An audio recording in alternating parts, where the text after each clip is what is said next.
My name is Mauro Aprile, and I'm the director of Italian Culture.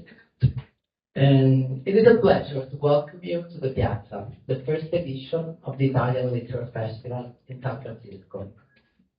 La Piazza is a festival dedicated to bringing some of Italy's most contemporary writers to the Bay Area audiences and to celebrating the richness and diversity of Italian literature today.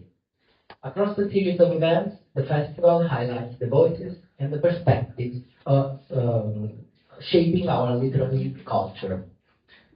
I would like to thank all of you for being here tonight, and I hope to see you again in all the other next days. Please follow us on social media and check our programs, and we would like to see everybody and take a look at our events. And I would also like to thank the entire staff of the Italian Cultural Institute, who made this event possible, together with Piero Leonardo from Il Bel Corso, who organized the festival with us. The Bel Corso is an Italian association founded by former booksellers, dedicated to bookseller training and to organizing literary events in Italy and around the world. Their motto is a quote by Oscar Wilde that reminds us the hope words can inspire. We are all in the gutter, but some of us are looking at the stars. My warmest thanks also go to the Consul General of Italy, Massimo Carneros, and to the Vice Consul General, Davide Corriero, who is here with us tonight. Thank you.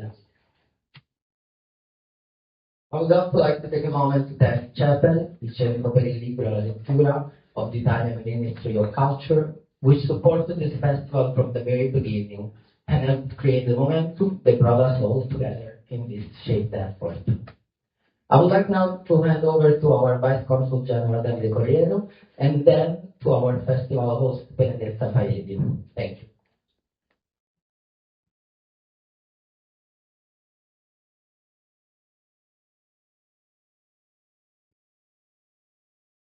Buonasera a tutti. It is my great pleasure to welcome you all on behalf of the Consulate General of Italy in San Francisco, and I bring you the warm regards of Consul General Massimo Carneros, who could not join us today. We are delighted to continue the journey of the first edition of the Piazza, as Director Mauro Aprile mentioned, here at the Italian Cultural Institute, which is truly the beating heart of this initiative.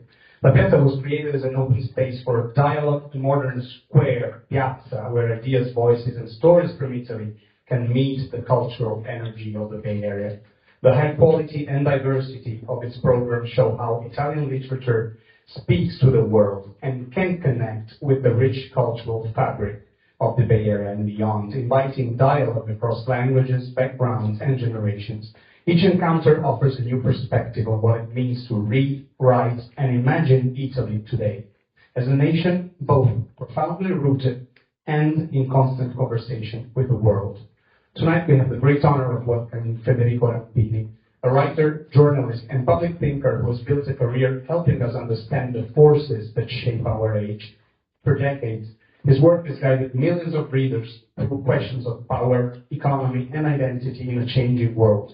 And what makes his voice particularly valuable is that it connects Italy's experience to a broader global vision. It explores how ideas travel, how societies adapt, and how the search for meaning transcends geography. In an age of complexity and division, his reflection invites us to slow down, to listen, and to think critically about the world we share. It is a true pleasure that he is joined tonight by Mauro Aprile Zanetti, a true friend of the Consulate General in this institute, a keen observer of culture, and a true cultural ambassador, acting as a bridge between Italy and the intellectual life of the Bay Area. Their dialogue promises to be both timely and thought-provoking, inviting us to reflect on how we understand change and continuity, the tension between belonging and movement, and identity and globalization. Themes that resonate strongly in a city like San Francisco, where innovation and reflection constantly meet. And we are deeply grateful to Interim Director Mauro Aprile and his team at the Italian Cultural Institute for their commitment and vision, to Maria Menetti Schremm, patron of the festival, and to all the other generous sponsors, donors, partners, and friends whose support has given life to this festival. Their contribution demonstrates how shared passion can bring Italian culture vividly to life abroad. And to you, our audience, thank you for bringing your attention, curiosity, and warmth. Every festival draws its meaning from the community that surrounds it, and La Piazza is no exception to this. Being here tonight, you contribute to a cultural conversation that we will hope will continue to grow. Please join me in welcoming Federico Rampini and Mauro Aprile Zanetti and in enjoying an evening of conversation that reminds us why literature and dialogue remain among humanity's most vital forms of connection. Grazie a tutti.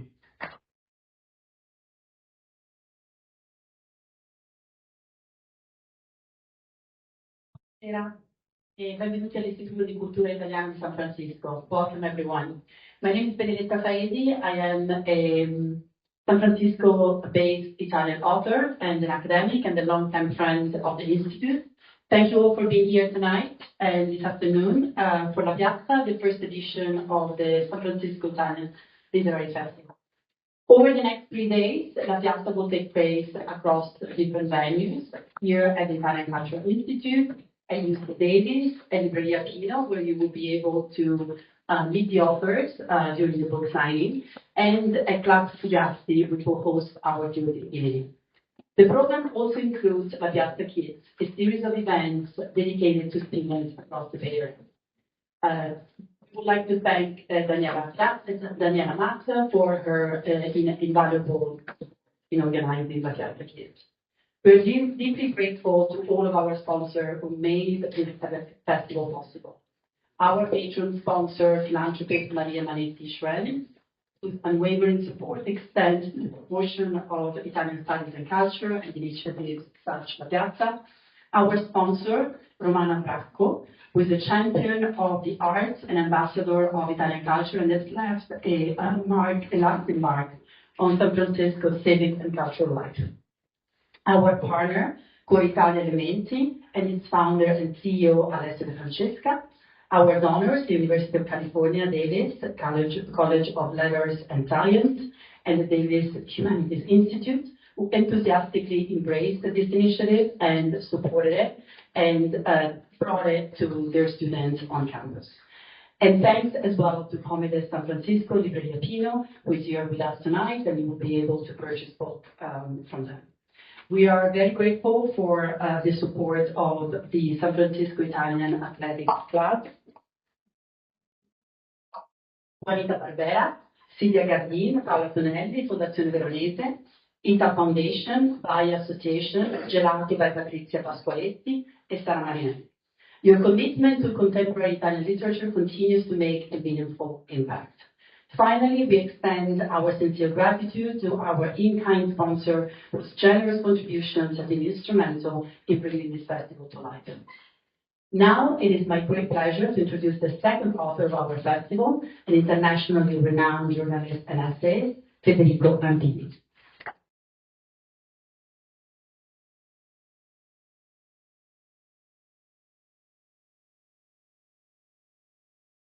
The event tonight is moderated by Mauro Aprile Zanetti. Mauro is a cultural strategist based in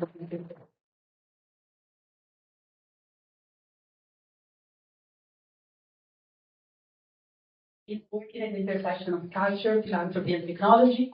He serves as global brand and philanthropy strategist for the Manetti Shrine Foundation and is chief business evangelist of the Cloud for Quality.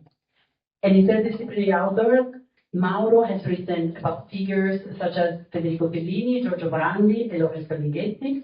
Without further ado, I give the stage to Federico Rampini and Mauro Aprile Zanetti.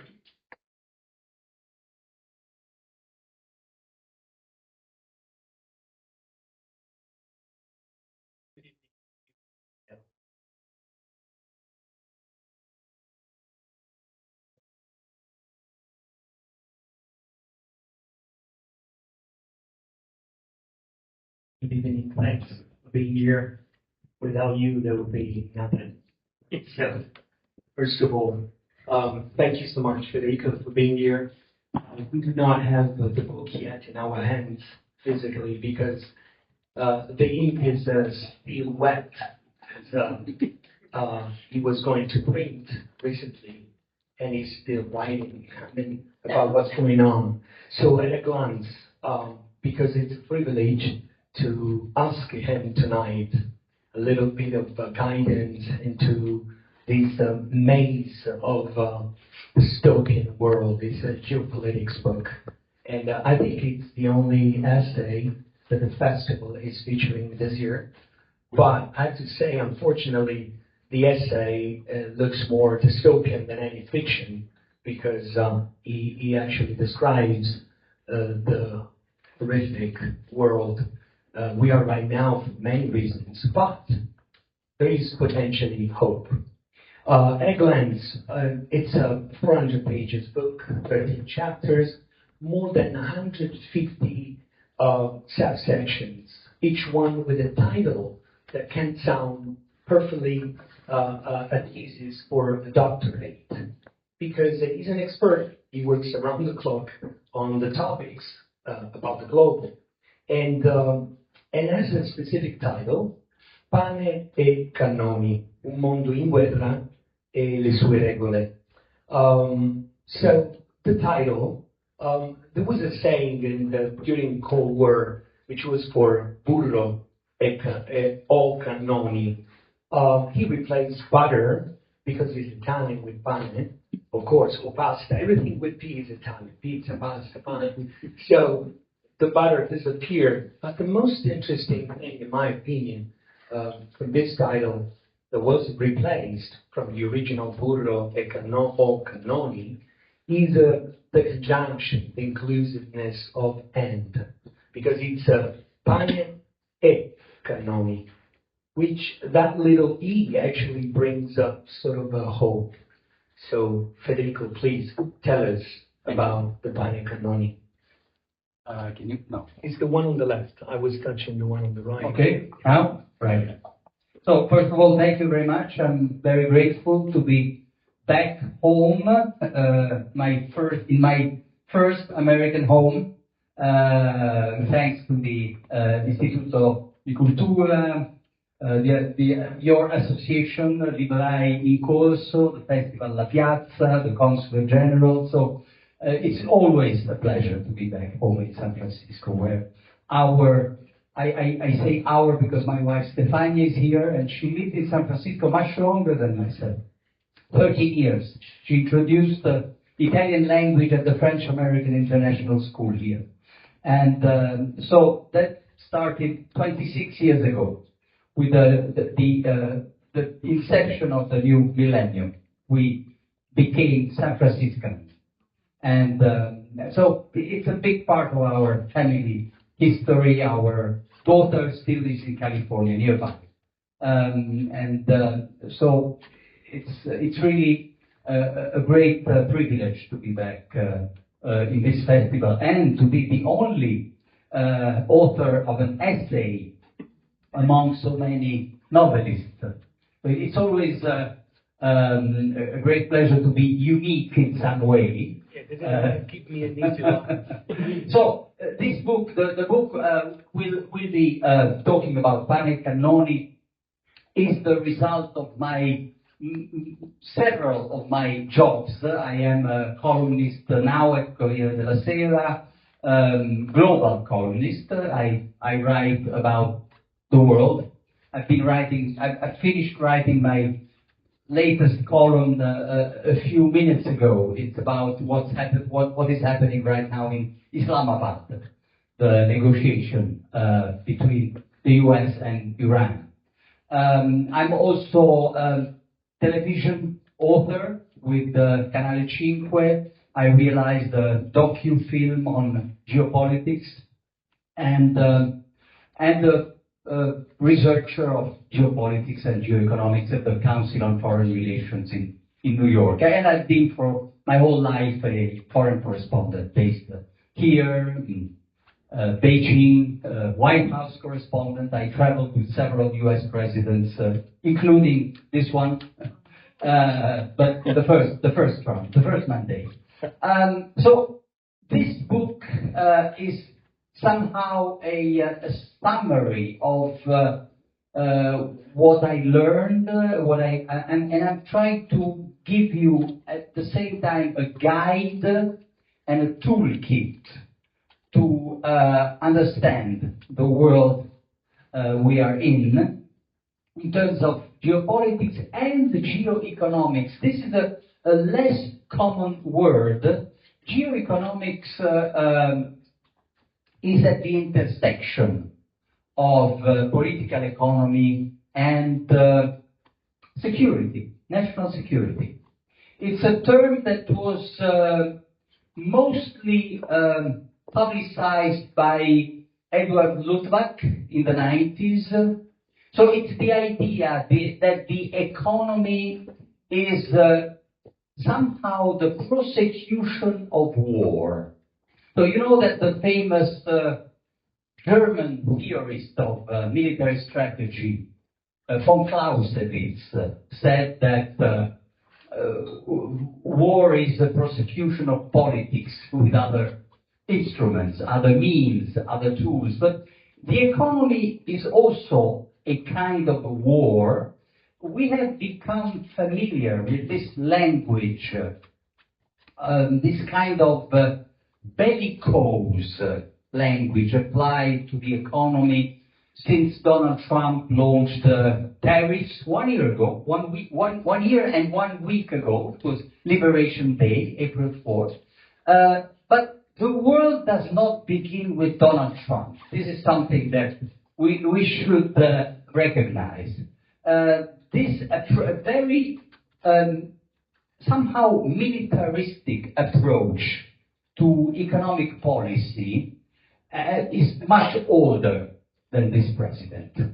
And so to go very quickly to the answer to your question about the title, PANE e CANNONI, bread and weapons.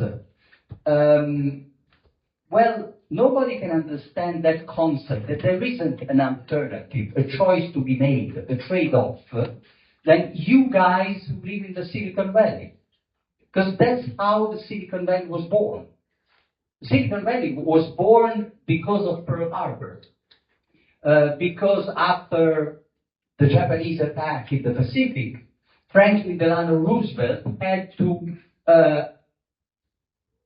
shift or relocate a big chunk of the military industry, starting with the nascent electronic warfare technology here, in order to fight in the Pacific.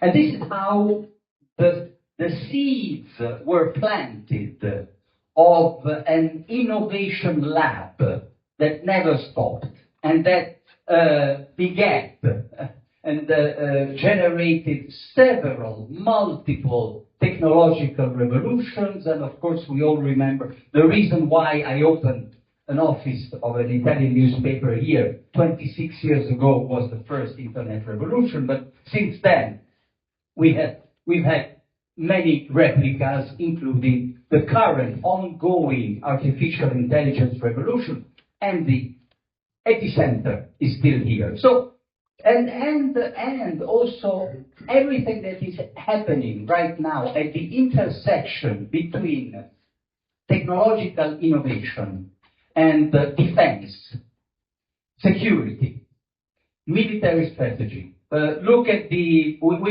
could go into the Anthropic debate, Anthropic versus Pentagon debate. Everything is happening here or nearby in the Bay Area.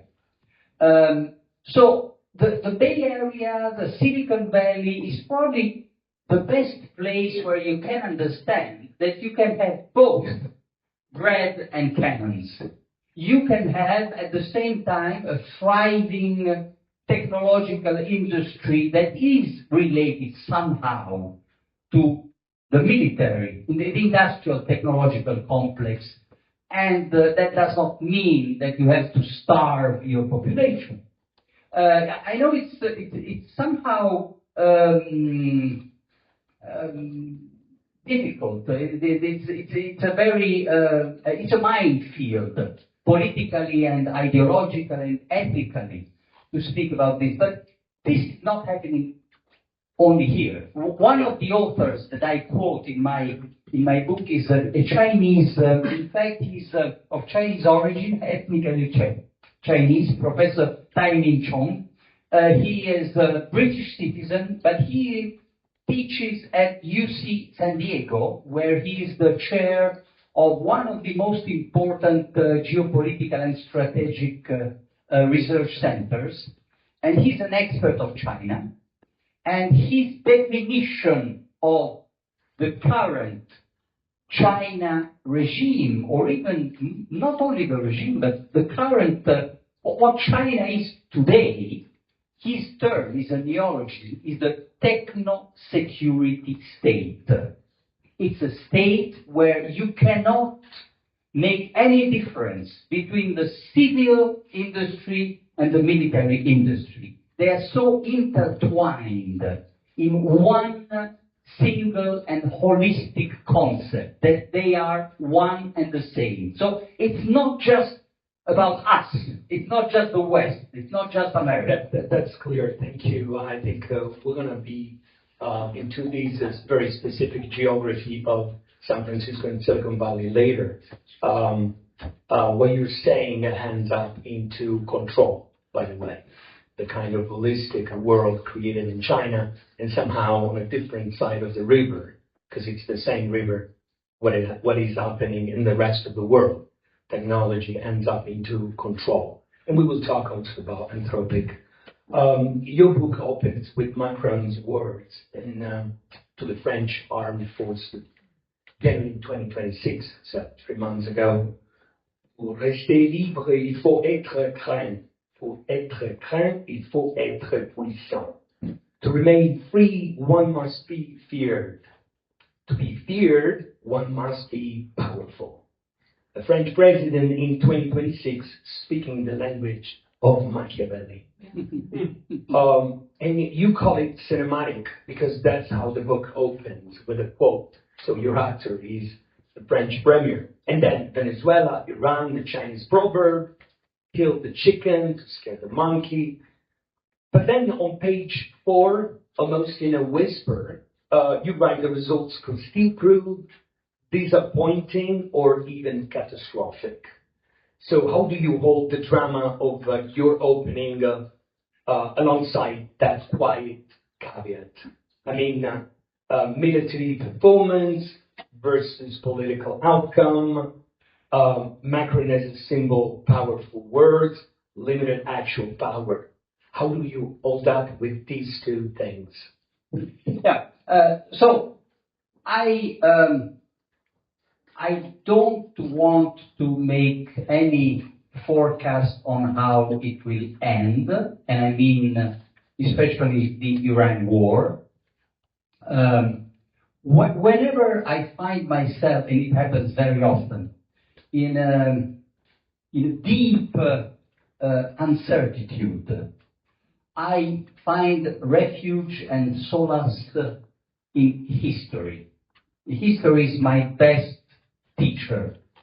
So you try to get some distance, which is not, it's not obviously easy for a journalist. I do have to write columns almost every day, but still, history is my teacher because if you can separate yourself, take a degree of separation from the current events, sometimes you see them in a better perspective. So, for instance, this war, it could end up as a total disaster for the United States, but anyway, it's not just something that started 1 month and a week ago. This is the last, until now, the last chapter of a 47 years long war, the one that started in 1979 with the Khomeini revolution and the deposition of the Persian Shah. So this is what, and this is my approach to all the topics that I deal with, including Macron. So you started with this Machiavellian quote you find in my book from Macron.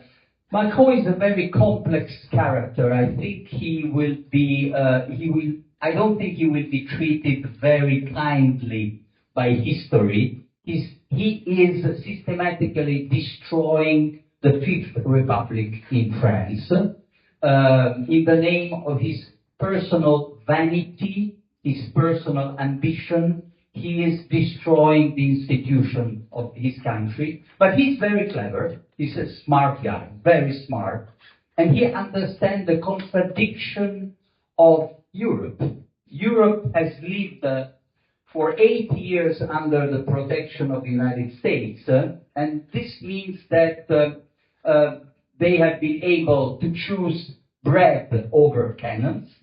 We have been. I'm of course, Europe, Italy is my first country, and I have dual citizenship, but the first citizenship is the Italian one. We have been able to invest a lot in our welfare systems, educations, etc. But we have atrophied our geopolitical intellect. We are, the ignorance of geopolitics among Europeans is almost embarrassing. They believe in the fairy tales that they have been telling themselves for 8 years. The naivete of the Europeans is very, very dangerous. So, and they end up in what is happening right now. They are much more dependent on oil transiting the Hormuz Strait than the United States.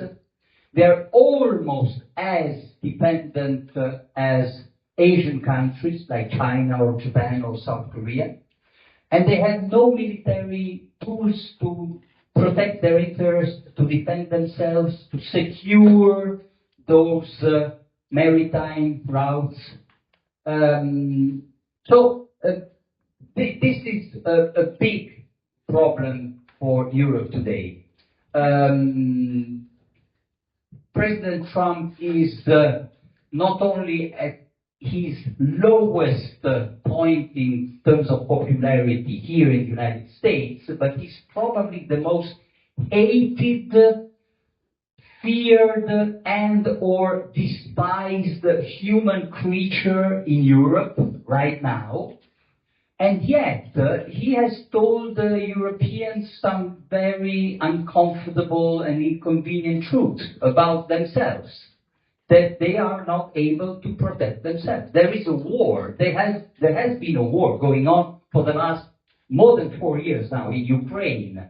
And when we talk about a common European defense, well, the only one that is real and existing is the Ukrainian army. It's the only serious army in Europe right now that is able to stop an aggressive superpower, has been able to stop the invasion from an aggressive superpower is the Ukrainian army. The rest of Europe is dangerously vulnerable, fragile, unarmed, and that has geopolitical consequences. I will just end up with one very caustic remark. In 2003, because this war is nothing new, every Middle Eastern war combined with an energy shock has always put an enormous amount of strain on the Atlantic Alliance. NATO was proclaimed dead in 1956, Suez Crisis, Eisenhower versus France and Britain. NATO was proclaimed dead in 1973, Yom Kippur War, Nixon-Kissinger versus the Europeans. And NATO was proclaimed dead in the year 2003 when George W. Bush invaded Iraq and Schröder in Germany and Chirac in France said, no, this is not our war. We totally disagree with it. Well, you know what? Chirac and Schröder were right. It was the wrong war. But what is the result? Does Germany and France have an increased influence in the Middle East today compared to 2003? No. Zero influence. They are irrelevant. That's something, it's very hard to accept this truth because it's almost cruel. They were right, but they count for nothing. These are the truths that I try to instill in this book. We live in an era, and this is not completely new, and other countries like China have known it for a long time, where might matters. I mean, strength, power matters. And the Europeans better wake up. So you're saying basically Europeans have been fostering bread more than cannons, and you see that politics ends up into war. War, at the end of the day, is about economics. That's where you get the geoeconomics power in the world. So that's why tariffs a year ago basically were not just tariffs, were a war weapon that actually, brought my pasta from $2.99 from Roma to $4.99. So that's what I see. Basically, it's kind of 100% more. But you argue this is not really about Trump. And you bring in two characters from Thomas Mann, The Magic Mountain, Settembrini and NAFTA, to describe the debate at Davos. I suspect many people here in the room know the novel, but perhaps not everyone. So could you tell us who these two men are and why their argument, written almost 100 years ago, 1924 actually. So yeah, if you can give us if you can break down this analogy of these two characters, somehow the bread and the cannons. Yeah. So. Well, The Magic Mountain by Thomas Mann is one of the masterpieces of last century, and it was probably one of the reasons why Mann won the Nobel Prize for Literature. And it's interesting that The Magic Mountain is located, the fictional story is located in Davos. By the way, I was in that hotel because when every year the World Economic Forum meets in Davos, one of the hotels where you can stay is the one that was, in months' time, a sanatorium for people who were trying to recover from tuberculosis. So there's a lot of fascination around that place, very retro. And the two characters I quote, by the way, I have a debt to a colleague, Bret Stephens, a columnist of the New York Times, who found that example, that metaphor. So Settembrini and NAFTA. Settembrini is a kind of naive pacifist, intellectual, liberal, progressive, humanitarian, and NAFTA is more an admirer of power and even of totalitarian regimes, autocrats. They end up dueling. Each one should try to kill the other one. And so Settembrini shoots in the air because the naive humanitarian pacifist doesn't want to kill anybody, and NAFTA kills himself. So it's a very profound and somehow even shocking metaphor of the world. That's why I brought it up.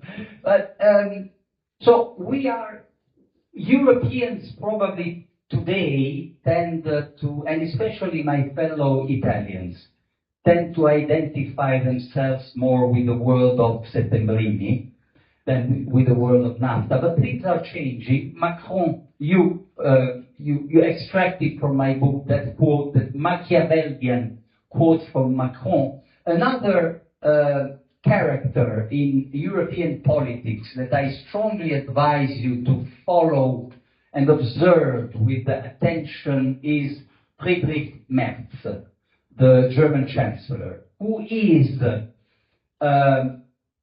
leading Germany towards rearmament. That's the plain truth.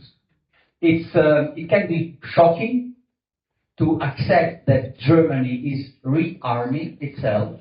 It will take at least 10 years because they're starting from zero. They were really, the current Wehrmacht was a caricature, a pathetic excuse for an army.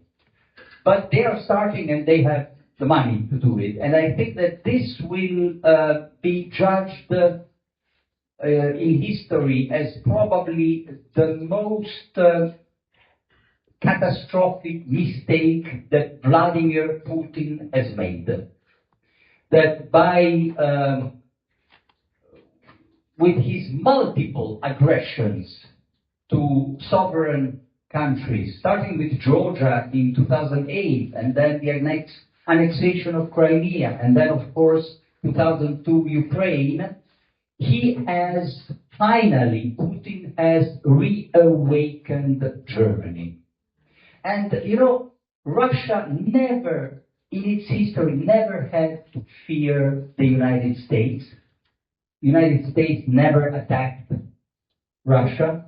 They never had to fear NATO. NATO was never in an aggressive posture towards Russia. But Russia was invaded twice in a century by Germany.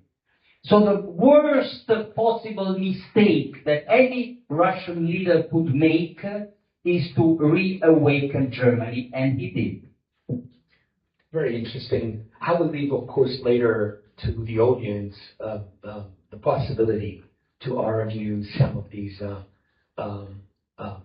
ideas you have about being more inclined for one vision than another, even if, as I said, most interesting thing to me for your title is that you replace not the butter with the bread, but adding conjunction, the end. That is very kind of a little candle in a tunnel of darkness. But I want to go to our city, San Francisco, and somehow Silicon Valley, and where Rampini came in 2000, if I'm not wrong, and stayed for like 4 years. By the way, I think 15 years ago, so I read when I was heading toward what I still call the last frontier, not the capital of Silicon Valley, because I think the most powerful element in chemistry is not silicon, it's oxygen. And it's what makes this planet a place where we can live and what makes us humans and living beings. But that's not a topic. So I'm going to read something because I read that book that you wrote about Milano and San Francisco, and I was living in Milano, and basically depicted a completely different Milano that I was living in, and described in San Francisco that actually I didn't find when I came in 2013. So the truth is always in the middle. Maybe he was exaggerating something. By the way, he calls it my San Francisco. So there is a honesty, that's his perception, I would say. That's his point of view. Because there's always perception and there is reality. But I lived in Milano, and he was instead describing Milano sort of a hell, and San Francisco sort of a paradise. When I came here, I realized that that paradise was not really paradise. But many years later, he wrote about that not really paradise place was San Francisco. And it was actually 20 years later. It was during COVID. And then I was thinking the opposite of what he was saying. So it's very interesting, this kind of intersection between the two of us. And so I have a reading that I want to share quickly. San Francisco is a city undergoing a radical transformation. From a diverse metropolis that welcomed immigrants and refugees to a homogeneous, wealthy enclave. All that made the city unique is in danger of going down the tubes. What destroys the poetry of a city automobiles destroyed. And they destroyed more than the poetry or Getten. But in San Francisco right now, we have another chance. Do we? This was written in 1998, not actually tomorrow, by Lawrence Ferlinghetti. It was exactly the opposite of what I read in 2004, 5, 6 that you wrote about San Francisco. Ferlinghetti, for everybody in the room, is a legendary poet, the first poet laureate of the city. In 1998, he was proclaimed by Willie Brown, then mayor. And as a city poet, he gave an inaugural address and started the first edition of the series, the Poet Laureate series. Now we are at the number 8. Currently, there is the first Chinese American woman as a Poet Laureate of the city, Jenny Lim. And his inaugural address brought up that thing. Again, in 1998. And he's the co-founder of City Lights. He came here in 1950-51. So after 40 plus years, that's what he was telling us about. And it was exactly the moment when instead the big boom of tech started. But that's typical of poets. They're blind. That's why they're here somehow. They're not just pessimistic people. They're realistic, visionary, like Thomas Mann, by the way, like Franz Kafka. So it's not about the scribe, but maybe poets can even give a direction to the new coming humanity. And so, he, as I mentioned, Federico, tell us better. You describe, if I may, 3 times, of course, many times, he's at San Francisco because he writes almost every day. And San Francisco is pretty often for the reasons that he mentioned at the end, about the techno power, technocracy, and so on. But I would say in the 2000 was a paradise. In 2020 was a hell, inferno. And now it's this kind of, in the book, resilient place, techno power, and he mentioned a list of those dark nights, Palantir, above everyone. But, of course, as I said, the book has still wet ink. The things are moving on. Anthropic, he mentioned Anthropic, mentioning how they captured Maduro in Venezuela, which was, by the way, a scoop, never really fact-checked by Wall Street Journal. So it's not really reality. Not yet. But we have some reality. The only guy from a tech big company who stood up against the current administration, losing almost $500 million of contracts, which is a powerfully lyrical and political. Because everything that is political actually should be lyrical. Political comes from the meaning of citizens. Everyone can make a stand. So Amodei, an Italian-American fellow, stood up, spoke on behalf of his company, Anthropic, and said, we won't allow you to get the full control with these weapons and tools about people, about data, and so on. So I want you to elaborate on this. Thank you.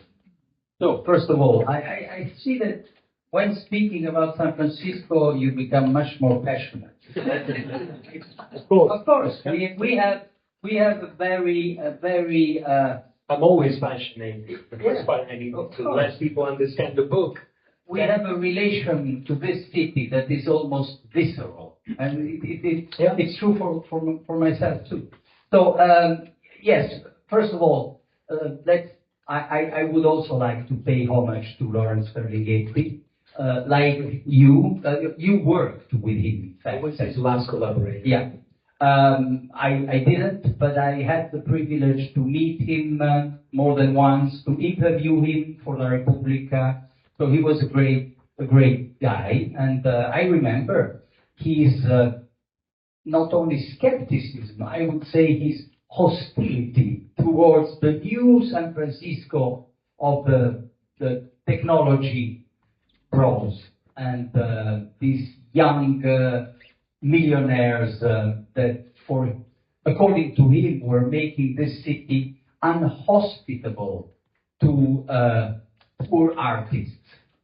So I remember distinctly all these critics, and so I had written about San Francisco in many ways, recounting its booms and its bust, which is in the DNA of this city since 1848 and the Golden Rush.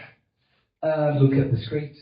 Just a short follow-up to my previous answer to your questions on my book. No, one other interesting intersection between economic policy and war is that the internet was born thanks to the venture capitalist branch of the Pentagon, the DARPA. We all know that the DARPA was among the incubators of the internet itself. And so this is important because let's not forget, you mentioned the price of your pasta at the supermarket as a consequence, the increase of the price as a consequence of Trump's tariffs. Tariffs are only one tool in the very large toolkit of commercial wars, trade wars, and more at large, I would say, economic competition as a form of war that has been practiced by all modern economic powers. Let's not forget that, of course, this part of America has been deeply influenced also by the technology military complex, but all the Asian miracles, starting with Japan in the mid-19th century, the first Japanese miracle, the one of the Meiji Restoration, and then the reconstruction after World War II, the second Japanese miracle, and then all the Asian miracles, so-called the dragons, South Korea, Taiwan, Hong Kong, Singapore, ending with the big China. They have all used a vast array of instruments that belong to the toolkit of economic war. So tariffs sometimes, industrial policy, state subsidies, aid, you name it. There's no military instrument that has not been applied to the economic war by Asian. So let's not be naive. It's not a game that we start. Everybody's doing it. But this is a special place to speak about these topics, the Silicon Valley. About San Francisco, because I love this city, I'm also following very closely the work of your new mayor, relatively new mayor. We also have a new mayor in New York City, but I'm more confident in yours than in mine for some reasons. So I've written recently about the Renaissance, the rebirth, the restart of San Francisco, and I hope my forecast will be good. There are good reasons why one could be optimistic right now. Just one quick remark, an explosive remark about Anthropic. Notwithstanding my natural sympathy for the Italian Americans who created Anthropic, two of them, because the brother and sister, Amadeus, I don't think that they are on the right side of history.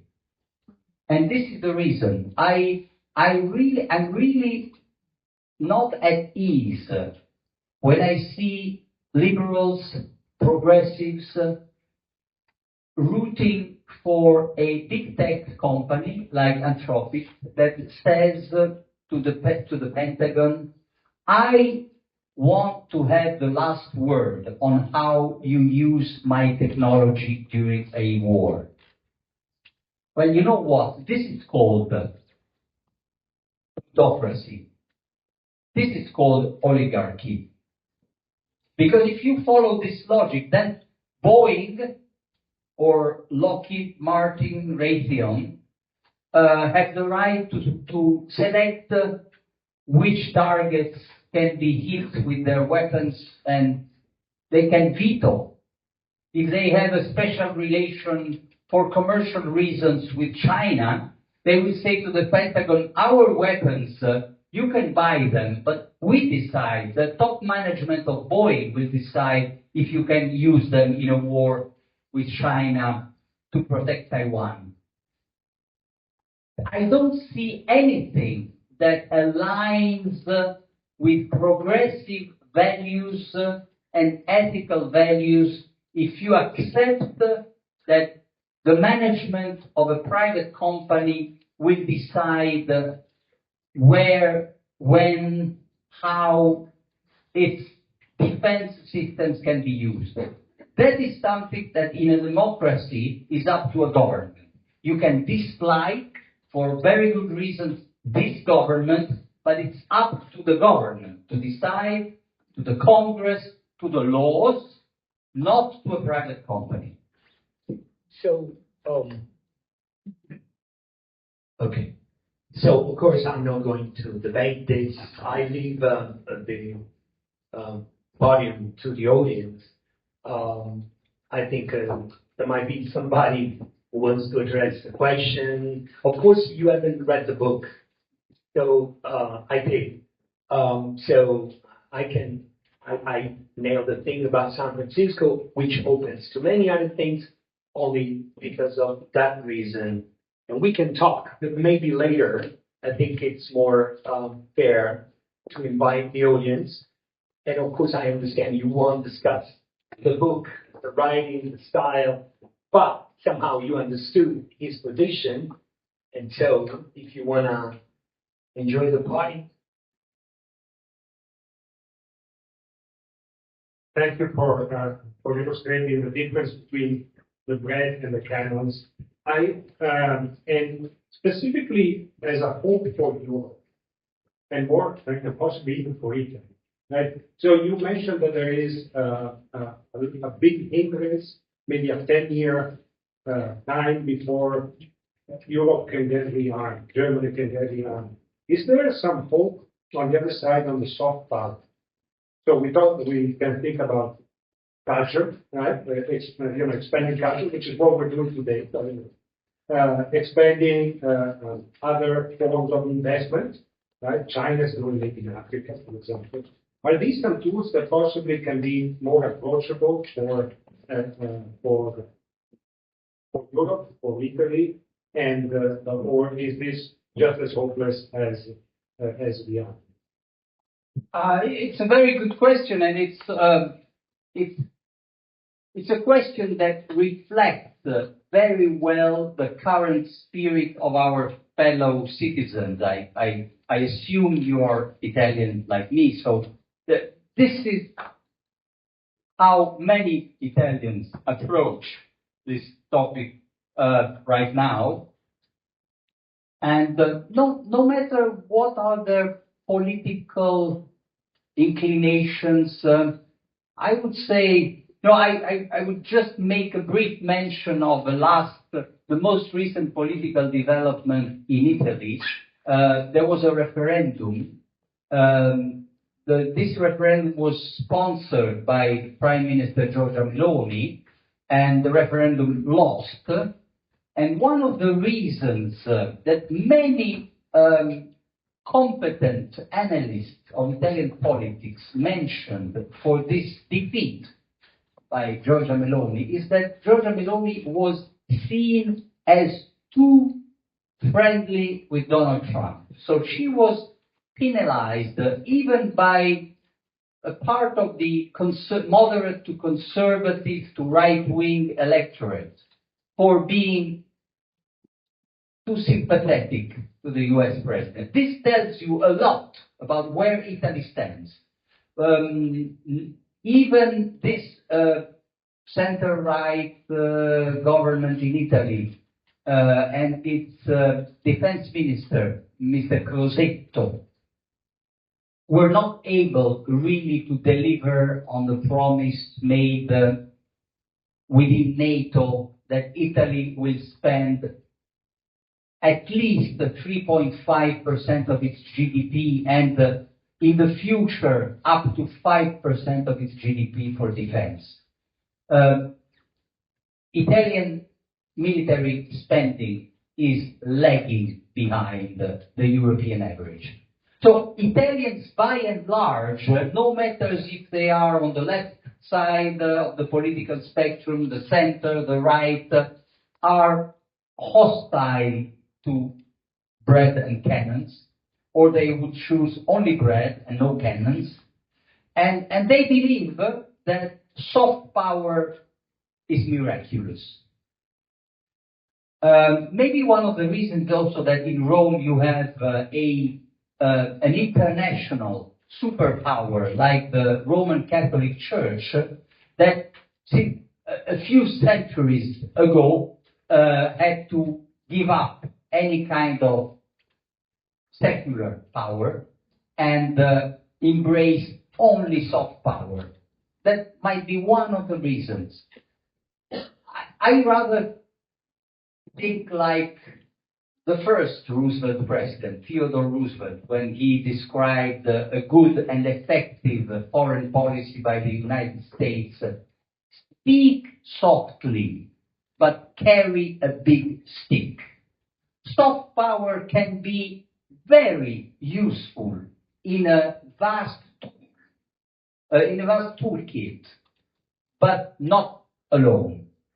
Soft power must be made credible by hard power.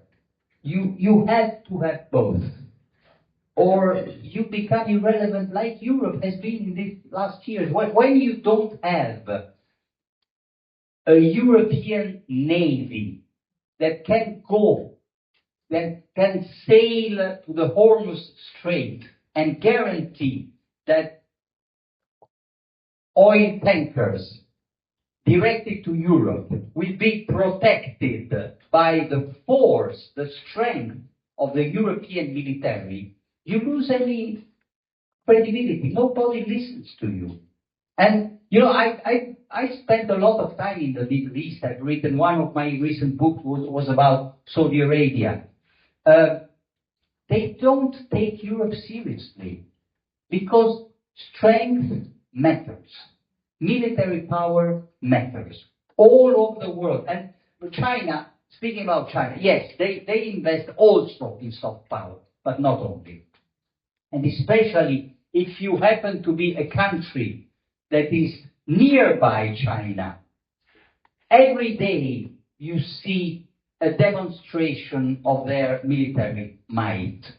It's not just soft power. If you be it Vietnam, Japan, the Philippines, of course Taiwan, they know very well what kind of power China is projecting. And I still remember I was based in China at that time when a foreign minister of China in an Asian summit. Asian is the organization of Southeastern and China countries, APEC Asian. So he was talking to the prime minister of a neighboring Asian country who lamented and protested the very frequent military provocations by the armed forces of China. The answer of the foreign minister of China was, well, the reality is that the world is made of big countries and small countries. China is a big country, and that's it. You better open your eyes. That was the answer. So I understand that thanks to this question, I imagine the next tome of this book, which will be Bastone e Carota, somehow. And it's again, the only hope that comes from him is the conjunction. And so Bastone e Carota is the next recipe book of an Italian cuisine. We understood that. If there are any more questions, please. Yeah, research polls showed that there was a little confidence in this country in Donald Trump. But surprisingly, there was, perhaps not surprisingly, there was even less confidence in the left.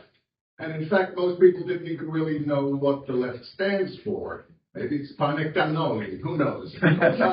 But where do you think the left is now? Aha. Are you night. ready to spend the whole night here? No, give us just Okay.